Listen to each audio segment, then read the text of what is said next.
fact that I like to observe, and I start to learn from others, right? And then you start to open up and be less shy and be more assertive. And that's where you start to move, they start to give you opportunity at a very young age. And when this opportunity come to run Equinix was a very small business when I started in 2016. They wanted someone to revamp the operation. It was only a $12 million USD revenue business. And at the time, after the dot-com burst, there wasn't a lot of demand, so to speak, for data centers. But I went in there, I saw as an opportunity to run a full P&L for the region. And we built, over the years, 3 data centers in Singapore alone, 1 partnership in Jakarta. And today our business is about 250 million USD. So within the last 10 years, we've grown quite a bit. Of course, the fortunate part is also that the stock price has gone from 43 to last night was $400. So I'm quite happy with that. And if you look at what I felt is a big accomplishment, not so much the business, not so much the asset that you have, how much money you have, but really how much impact you have been able to change others' lives, right? And that is one thing that I remembered. It was 3 years ago, I actually met Teo Chu Ming again in Parkway Parade. So I told him, I said, I'm very proud to tell you that I'm doing very well now. And he said, oh, well, good. But he never focused on what I was doing. He never bothered to ask what I was doing. I said, hey, Equinix is a very big data center service provider worldwide. I keep going on and on, right? I keep saying, we have 140 data centers worldwide. We serve all the internet company. 80% of internet traffic comes through Singapore. And I'm running it. And he looked at me and said, remember to give back and make sure you pray. That's all he said. So what I did was, after 3 years, after that incident 3 years ago, I started to do more volunteering work. I got involved in Club Rainbow, and it's a lot more rewarding because now you're helping others. Then I started to say, yeah, actually with my network and my connection, I could actually do something different outside of work. That's one. Second is, I then start to look into my business. I said, look, if I have many good bosses and bad bosses in the past. There were a lot of politics in some companies, especially the larger ones. And I said, how do I create an environment in the office where I can make everyone work cohesively? So the focus was away from just making money, but how do I give opportunity to the young executive in my company to allow them to learn without, without blaming for failure, and allow them to grow. And today I'm happy to say that last year our company won the Asia Best Employer Award in 2016. I think these are the feedback given by the employees. So that's probably one of the highlights of my career. I think I've taken too long. It is good. Mr. Clement, I also like to check with you. You have talked about the journey from Toa Payoh all the way to school, which was quite long. So, what are your other takeaway, from Montfort? We know Mr. Teo Chu Ming has been very influential as well. So, what are the other points that you can maybe share with our alumni and also our parents group as well from Montfort? Well, there's another interesting story. I think that's in primary 3. Anyone of you all remember met Andrew? Yes. Yeah. Okay. It was my maths teacher and also swimming teacher. Right, swimming, yes. And the challenge of being, well, you can't tell from now, but I used to be obese, and I obviously still short. So short and obese is a horrible combination for a kid.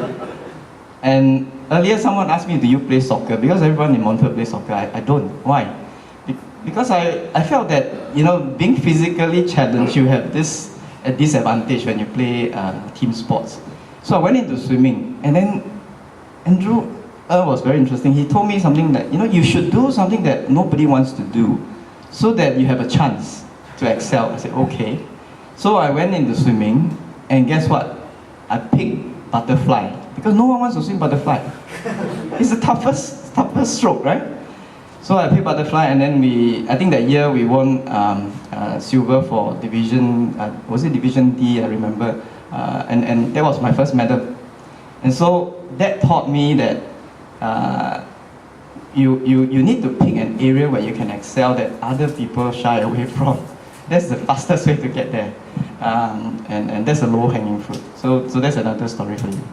Thank you, Mr. Clement, for sharing, even the long journey, to school. Actually, it helps as well. So for those alumni, maybe you're staying in Punggol, maybe far away, but not sending your kids to Montfort, I think is not an excuse, They can learn something as well. Yeah, once again, thank you, Mr. Clement. Okay, for our second speaker today, for his company, you probably have heard of his company or even seen his company name, in the shopping mall. They have about 65 stores in Singapore, and close to 100 stores in Southeast Asia. So, and Pets Lover Center was also the winner of the Global Pets Award 2013. So, I guess we have a lot that we can hear from him as well. So let's put our hands together for Mr. David Ng, CEO of Pets Lover Center. Mr. David, please. So, thank you very much. And I was a little bit not sure what to expect from such a gathering. So what I did yesterday was that I decided to pull out all my presentations that I've done over the years and sort of like put something together, and came up with this short presentation of maybe about 10 minutes. And so where do I start? So maybe we can say, yes, I was from Montfort, and I graduated in 1984. And you know what? I can never remember these dates.